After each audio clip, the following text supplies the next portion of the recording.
दिखाते हैं केंद्रीय मंत्री भूपेंद्र यादव के साथ पूरी बातचीत।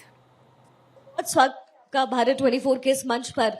और जैसे ही सर आप यहाँ पर आए, मुझे सबसे पहले मेरे जहन में एक ही बात आई कि आज पूरे देश को आपकी जरूरत है, इस डिपार्टमेंट की जरूरत है, क्योंकि ग्लोबल वार्मिंग से जैसे आज देश और दुनिया जूझ रहा है। कल भी प्रधानमंत्री मोदी ने बहुत सारे विकास परियोजनाओं की सौगात दी है और एनटीपीसी उसमें शामिल है। तो जाहिर तौर पर जो विकास है वो दर आगे बढ़ रहा है, लेकिन सर सबसे बड़ी समस्या प्रदूषण को लेकर है। और खासतौर पे चूंकि हम दिल्ली एनसीआर में रहते हैं तो ये एक मेजर प्रॉब्लम है। हमारी डिपार्टमेंट किस तरीके से काम कर रही?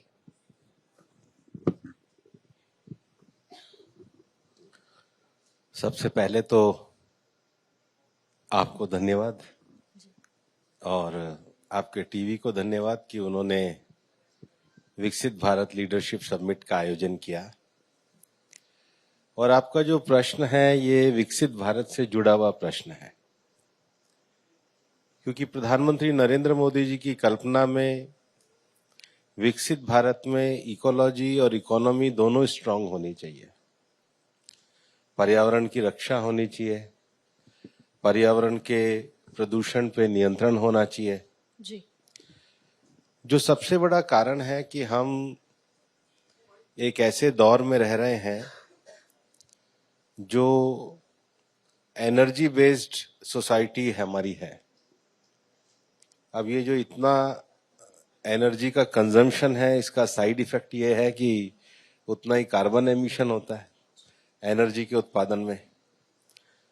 तो भारत ने दुनिया को के सामने जो अपना संकल्प किया, जिसको भारत के एनडीसीज कहते हैं, नेशनल डिटरमिन्ड कंट्रीब्यूशन, उसमें हमने 3 क्वांटिटी लक्ष्य तय किए थे। पहला, हम अपना इकोनॉमिक ग्रोथ जब करेंगे तो उसके साथ उस टेक्नोलॉजी पे जाएंगे जो कार्बन एमिशन को कम करती हो जी।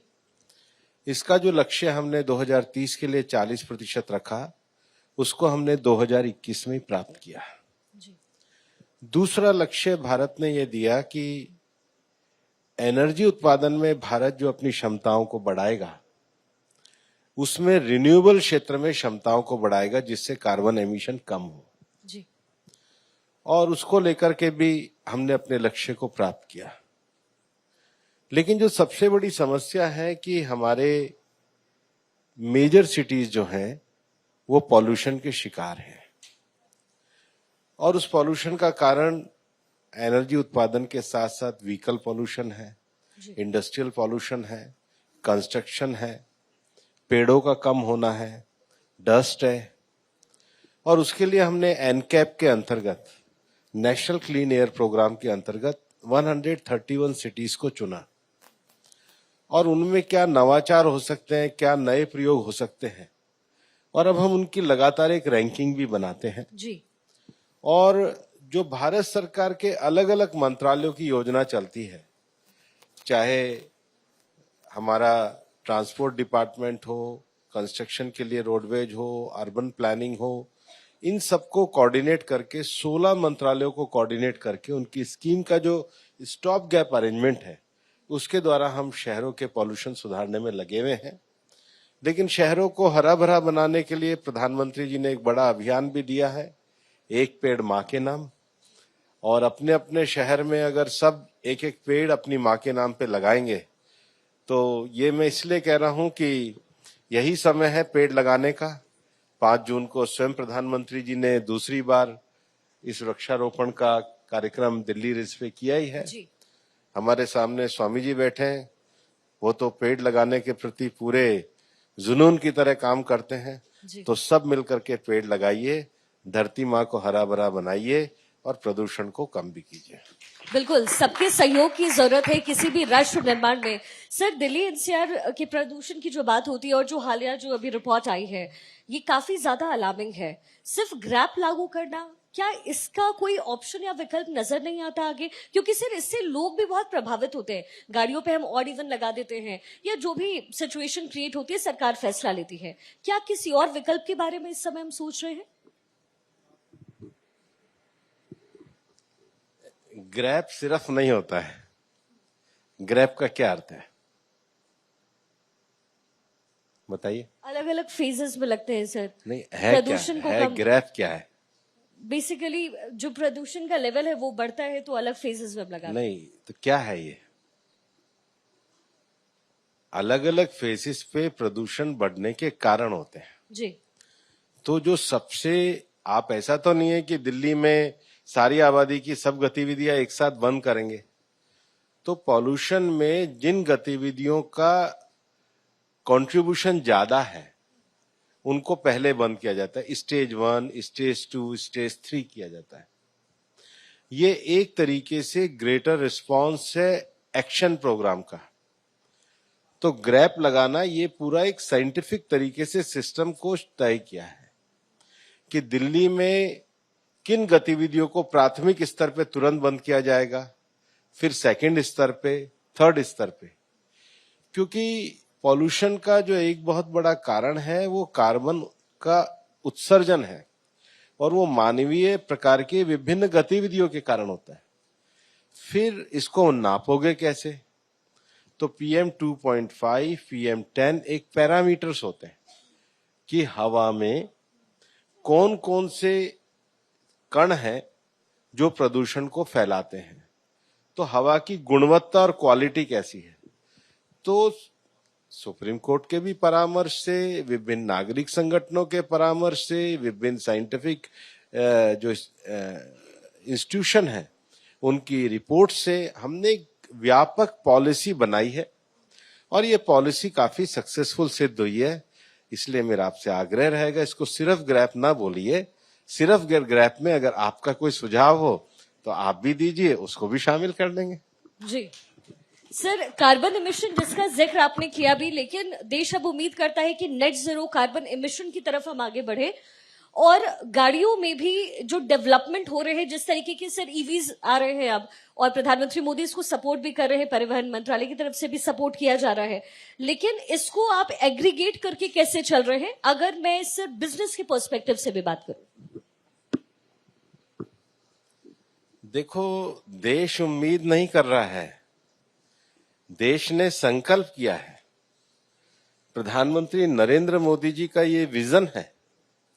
जो अंतर्राष्ट्रीय पर्यावरण वार्ताएं होती हैं, उन अंतर्राष्ट्रीय पर्यावरण वार्ताओं में सबसे पहले हर देश को अपने एनडीसीज देने होते हैं, नेशनल डिटरमिन्ड कंट्रीब्यूशन।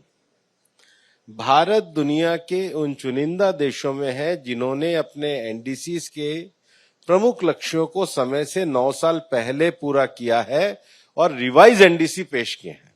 ये हमारी पहली उपलब्धि है। दूसरा, दुनिया की पर्यावरण वार्ताओं में जाते हैं तो दुनिया के सभी देशों को अपने ग्रीन हाउस गैस के जो टारगेट्स हैं, जो उन्होंने ग्रीन हाउस गैस उनका एमिशन हुआ है, वो भी हमने 2019 का प्रस्तुत किया है।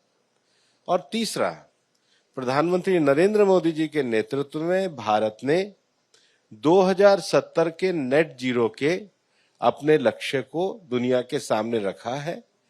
ये विभिन्न संगठनों से परामर्श करने के बाद एक व्यापक रणनीति के तहत नेट जीरो 2070 भारत ने लक्ष्य किया है। ये लक्ष्य केवल छोटा लक्ष्य नहीं है, इसमें हमारी रिन्यूएबल की क्षमता कैसे होगी, हमारी अर्बन प्लानिंग कैसे होगी, हमारा सार्वजनिक ट्रांसपोर्ट कैसे होगा, हमारी स्मार्ट एग्रीकल्चर कैसे होगी, हमारे आने वाले समय में मॉरल वैल्यूज एजुकेशन कैसे होगी, हमारा टेक्नोलॉजिकल एडवांसमेंट कैसे होगा, हमारे नवाचार कैसे होंगे। नवाचार का अर्थ ये है, जैसे प्रधानमंत्री जी ने दुनिया को एक पेड़ माँ के नाम अभियान दिया है, उसके साथ ही साथ मिशन लाइफ दिया है, एनवायरमेंट फ्रेंडली लाइफस्टाइल। अब एनवायरमेंट फ्रेंडली लाइफस्टाइल में जो सबसे बड़ी बात है, हम एनर्जी का उत्पादन कर रहे हैं, लेकिन सेव एनर्जी इसको कैसे करेंगे, सेव वाटर इसको कैसे करेंगे, सेव फूड इसको हम कैसे करेंगे। अब दिल्ली में आज मान के चलो कि आबादी करोड़ों की संख्या में है, तो इतना रोज जो सॉलिड वेस्ट आता है, इस सॉलिड वेस्ट का मैनेजमेंट कैसे करोगे। हर घर में, हर रसोई तक 70% आइटम प्लास्टिक के हो गए हैं जिनको फेंक दिया जाता है। तो ई वेस्ट मैनेजमेंट कैसे करोगे। और उसके साथ ही साथ सिंगल यूज प्लास्टिक के बैन पे क्या कार्रवाई करोगे, और सबसे बड़ी बात है जीवन को अच्छा जीना है तो हेल्दी लाइफस्टाइल कैसे अपनाओगे। ये सब व्यापक नीति का हिस्सा है जिसको हम मिशन लाइफ के अंतर्गत भी प्रचारित करते हैं। और नेट जीरो 2070 भारत ने पूरा डॉक्यूमेंट प्रस्तुत किया है। किसी दिन आप एक नेट जीरो 2070 पे अपने टीवी पे भी कार्यक्रम करिए, उस डॉक्यूमेंट की चर्चा करिए, क्योंकि इतने थोड़े समय में वो होना संभव नहीं है। बिल्कुल। उसको व्यापकता से अध्ययन करके सबके सामने रखिए। जी। जो नए सुझाव आएंगे उनका भी हम स्वागत करेंगे। बिल्कुल सर, हम ऐसा जरूर करेंगे। और भारत 24 अक्सर जब भी सर बात खासतौर पर पर्यावरण की होती है तो उसके टुवर्ड्स हम अपनी चेतना से जरूर काम करते हैं। सर अब कुछ सियासी खबरों का भी रुख कर लेते हैं। आने वाले दिनों में बिहार में चुनाव होने हैं और मैं खुद सर बिहार से हूँ। प्रधानमंत्री मोदी ने मिथिलांचल पर बहुत फोकस किया है, लेकिन बिहार में इस समय क्या स्थिति परिस्थिति आप देख रहे हैं? एनडीए की सरकार बनने जा रही है जी। मुख्यमंत्री के सर नाम की चर्चाएं भी बहुत हो रही। तो एनडीए तय करेगा। और नीतीश जी के नेतृत्व में चुनाव चल रहा है और नीतीश जी ने बड़ी सक्षमता के साथ बिहार को आगे बढ़ाया है। बिल्कुल सर। और नीतीश कुमार लेकिन खुद कह रहे हैं, उनका परिवार कह रहा है, जो विपक्षी पार्टी है वो भी कह रही है कि नीतीश कुमार ही चीफ मिनिस्टर बनेंगे। अभी एनडीए के नेता हमारे वहाँ नीतीश जी हैं और एनडीए के नेतृत्व में हम सरकार चुनाव लड़ेंगे और सरकार बनाएंगे। जी सर, जिस जंगल राज को लेकर के सवाल उठाए जाते थे, बीजेपी ने भी जोरदार तरीके से जंगल राज को लेकर के सवाल उठाए, लेकिन हालिया जो घटना है जो बिहार में हो रही है वो वाकई चिंताजनक है। अब विपक्ष आप पर भी आरोप लगा रहा है, एनडीए सरकार पर आरोप लगा रहा है कि आप में और हम में क्या फर्क है और किस आधार पर आप वोट की बात कर रहे हैं। आप क्या समझते विपक्ष हमारी तारीफ में कसीदे पड़ेगा? लेकिन विषय ये नहीं है। विषय ये है कि आरोप लगाने वाले लोग कौन हैं, आरोप लगाने वालों का इतिहास क्या है, आरोप लगाने वालों की क्रेडिबिलिटी क्या है, आरोप लगाने वालों की सोच क्या है। उनकी सोच छोटी है, उनकी विरासत खराब है, उनकी नीयत ठीक नहीं है, उन पे बिहार की जनता का विश्वास नहीं, इसलिए उनके आरोप भी झूठे हैं। एनडीए से संगठित होकर के चलती है, लेकिन आपके जो अपने सहयोगी दल हैं उनमें भी रस्साकशी का माहौल इस समय टिकट्स को लेकर के और नंबर ऑफ सीट्स को लेकर के से नजर आ रहा है। क्या ये सच है? ये झूठ है। लेकिन सर आपके सहयोगी तो सामने आकर के कह रहे हैं, आप तो झूठ कह रहे हैं सर, लेकिन चिराग पासवान है, जीतन राम मांझी है, वो तो सामने आकर के कह रहे हैं, भले आप इसको झुठला। सब हमारी सरकार का हिस्सा है, सब मिलकर के बिहार का विकास कर रहे हैं। किसी ने भी बिहार के विकास से असहमति बताई हो तो इस स्टेटमेंट में आपका जवाब दूंगा। तो सर ये भी कहा जा रहा है कि चिराग पासवान जो सीटों के बारे में बात कर रहे हैं, अपनी सरकार पे जो सवाल उठा रहे हैं, ये एक रणनीति हो सकती है शायद उनकी या फिर बीजेपी की भी। क्या आप सहमत है? आप मुझसे बात कर रही हैं, कोई बुराई है? बताओ, कोई बुराई है? बात करने में क्या बुराई है? बात तो करते ही हैं सब लोग, सब एक साथ चल रहे हैं, एक स्वर से चल रहे हैं। प्रधानमंत्री नरेंद्र मोदी जी के नेतृत्व में चल रहे हैं। ऐसे ही चला जाता है राजनीति में। सर आप तो बिहार को समझते हैं, पिछले 2 बार के चुनाव में आप प्रभारी बनाए गए। इस बार बिहार में सर कैसे क्या आप महसूस कर रहे हैं, क्या अलग है इस बार? नीतीश कुमार, उनके स्वास्थ्य की भी सर चर्चा होती है। इस बार रणनीति में क्या बदलाव? एक तो वोटर लिस्ट वाला तो सर आया ही है जो इलेक्शन कमीशन की तरफ से है, इसमें भी विपक्षी पार्टी आप पर आरोप लगा रही है, कह रही है आपकी रणनीति है। ऐसा है कि विपक्ष की पार्टियों में कांग्रेस पार्टी ने इलेक्शन कमीशन को ज्ञापन दिया और उन्होंने हम पे आरोप लगाया कि भाई मतदाता सूचियों की समीक्षा होनी चाहिए। अब कांग्रेस की मांग पे इलेक्शन कमीशन ये जो मतदाता सूचियों की समीक्षा करा रहा है, तो अब इनको आपत्ति क्या हो रही है? इन्होंने तो रिटर्न में दिया है कि इसकी समीक्षा करो। पहले तो आपको उनको पूछना चाहिए कांग्रेस वालों को कि भाई आप ही तो ये देकर के आए थे कि मतदाता सूचियों की समीक्षा होनी चाहिए, क्यों नहीं होनी चाहिए? और मतदाता सूचियों की व्यापक समीक्षा कोई पहली बार नहीं हुई है, 8 बार तो कांग्रेस के राज में हुई है। और मतदाता सूचियों की समीक्षा करना ये चुनाव आयोग का काम है और सबको सहयोग देना चाहिए। अब कल का आंकड़ा देखिए, बिहार में कल का आंकड़ा है कि 93-94% लोगों ने फॉर्म जमा करा दिए। और जो 83 ज्यादा हो गया है अब सर, 88 तक ही है कल तक। अब आप 5% तो आपने 1 मिनट में बढ़ा दिए। मैं कैसे विश्वास करूं अब आपकी बात का? सर 88% है। नहीं, अभी कल भी रात- आप थोड़ा जी। उठने के बाद फिर बताइएगा। चलिए ठीक है सर। चलो, नहीं आपने सर 83 मैं वो भी बताऊंगी जो लोग आरोप लगा रहे हैं। बताइए, पहले उन्हीं को सुन द लेते हैं। Rest of the people sir वो ये भी कह रहे हैं कि आपने इतनी हड़बड़ी में आखिर क्या जरूरत थी, थोड़ा और समय ही ले लेते, क्या दिक्कत है? तो फिर क्योंकि चुनाव- बहुत सारे लोग हैं जिनके सर्टिफिकेट्स नहीं है सर। अच्छा, कौन करा रहा है ये क्या कहते हैं? इलेक्शन कमीशन करा रहा है सर, इलेक्शन। बिल्कुल करा रहा है। इलेक्शन कमीशन करा रहा है। ज्ञापन किसने दिया कि मतदाता सूचियों की समीक्षा होनी चाहिए? कांग्रेस। तो ये कांग्रेस और इलेक्शन कमीशन के बीच की बात है, आप हमें पे क्यों सर, आरोप लेकिन लगा ये रही हो? बिहार का जिक्र नहीं, ये तो आप बताइए, ये तो आप खुद कह रही हैं कि कांग्रेस ने ज्ञापन दिया और चुनाव आयोग करा रहा है, तो हम कहां बीच में आ गए? हम तो नागरिक के नाते सहयोग कर रहे हैं। ये कैसी राजनीति कर रहे हो भाई? चिट भी मेरी पट भी मेरी, ऐसे कैसे राजनीति चलती है भाई? आप खुद कह रही हैं कि कांग्रेस ने ज्ञापन दिया और आप खुद कह रहे हैं इलेक्शन कमीशन करा रहा है, और आप खुद कह रही हैं कि 88% लोगों ने दे दिया, और उसके बाद इलेक्शन कमीशन ने 2 दिन पहले एक विज्ञापन निकाला है कि अगर कोई ईमेल से व्हाट्सएप से वो भी देना चाहे बाहर का व्यक्ति तो दे सकता है। तो क्या किसी भी इलेक्शन में 3-4% लोग जो है वो डेथ नहीं होती, जगह नहीं बदलते, ट्रांसफर नहीं होते?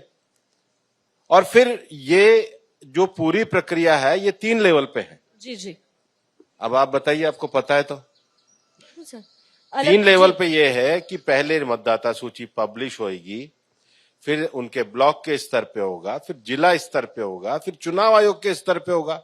तो 3 बार अब जब मैं आपकी बात को स्वीकार करूं कि 88% लोगों ने तो कर दिया है और 5-6% लोग और कर देंगे, उसके अलावा भी ईमेल व्हाट्सएप से है, तो देश में 97-98% तक ये चीज जा रही है। जी। उसके बाद भी 3 स्तर पर समीक्षा है, जिसका नाम कटेगा उसको पहले नोटिस दिया जाएगा। जी।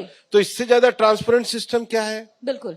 और मांग उनकी, काम इलेक्शन कमीशन का, और फिर आरोप भी उन्हीं के। ऐसी झूठ की सत्ता राजनीति, की जंग में आरोप तो लगते ही है। तो झूठे आरोप नहीं लगते सर, और एक झूठे और झूठे लगते नहीं और झूठे चलते नहीं है।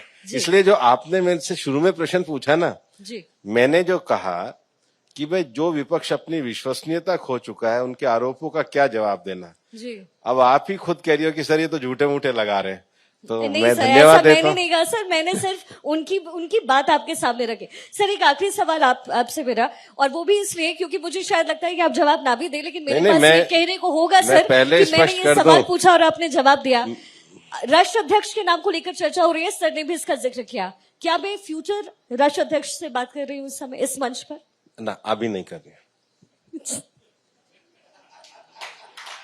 फ्यूचर से इसलिए मैंने फ्यूचर बोला, भविष्य। ये सवाल है ही नहीं, जी और इसका जवाब भी दिया है, ऐसा भी नहीं जवाब नहीं बिल्कुल दिया। सर, नहीं कर रही है। बिल्कुल सर, आपने बिल्कुल जवाब दिया। थैंक यू सो मच इस मंच का हिस्सा बनने के लिए। Thank you.